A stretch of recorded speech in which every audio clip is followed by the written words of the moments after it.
Okay, this is something a bit different. What I'm going to attempt now is a cookery video, because what I'd like to show you is how you can make vegetarian cooking exciting and interesting.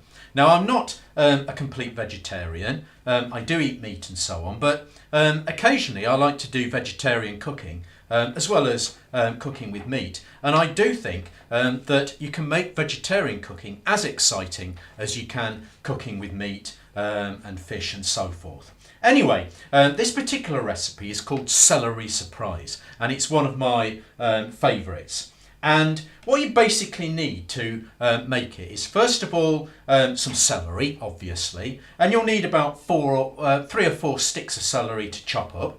You need some mushrooms, preferably fresh mushrooms, but mushrooms, 2 strong onions, and a tin of peeled plum tomatoes for the sauce.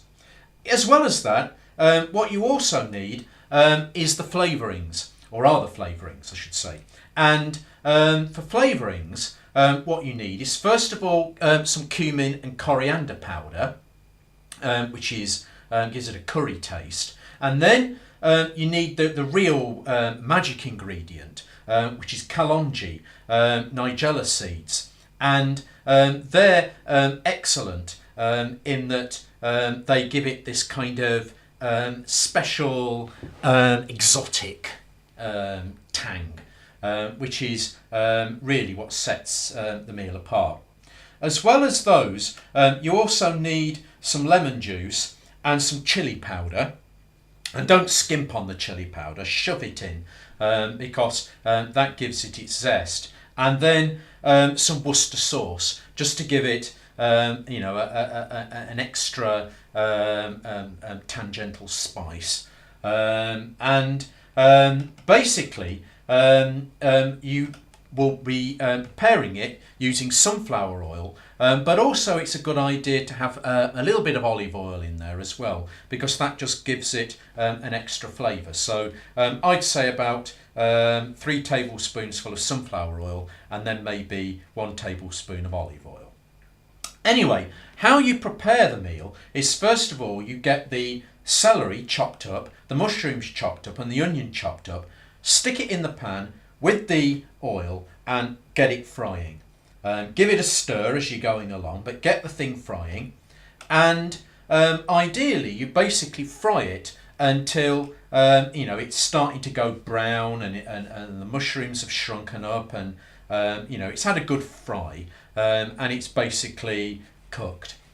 When you get it to that stage, and if you feel it needs a bit of extra body, you can put some chopped cabbage in with it as well, but I haven't done that here. But when it gets to this stage, what you do is you get a dessert spoon the excess oil off into the sink, and then you add the tomatoes and mash them round, stir them up, and then after the tomatoes have bubbled for a bit, in goes the cumin powder, in goes the coriander powder, then in goes the chili powder. And as I said, don't skimp on the chili powder, shove plenty of it in to give it the zest.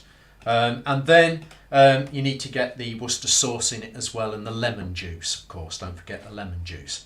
When all that's gone in there, give it a good stir and leave it to simmer away for a good 10 minutes at least, until it's well and truly simmered, and all the flavours have soaked into the celery. And then what you do is it's best served with a big noggin or a couple of slices of brown wholemeal bread and a nice glass of mead. Celery Surprise really goes well with mead. The flavours, I think, connect perfectly. The kind of spicy curry flavour and the mead go together perfectly. So a nice glass of mead sets it apart. You don't have to have the mead if you don't drink, but it goes very well with this particular dish.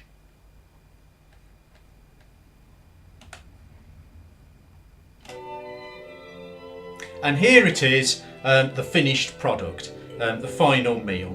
And it's just right. Just the right kind of flavour. Not too strong, but at the same time strong enough to give it just that bit of a kick. Lovely consistency. Get it down your neck. Lovely. And with a dish like this, the thing is also to create the right kind of ambience with it as well. So what you want is a bit of the old Vaughan Williams playing in the background on the stereo, and you know, have a bit of incense burning, nice glass of mead to set the meal off, and voila, there you go. What can I say? I hope you want to try it yourself. I'll put the ingredients at the end of the video. Enjoy the cooking, and thanks for listening.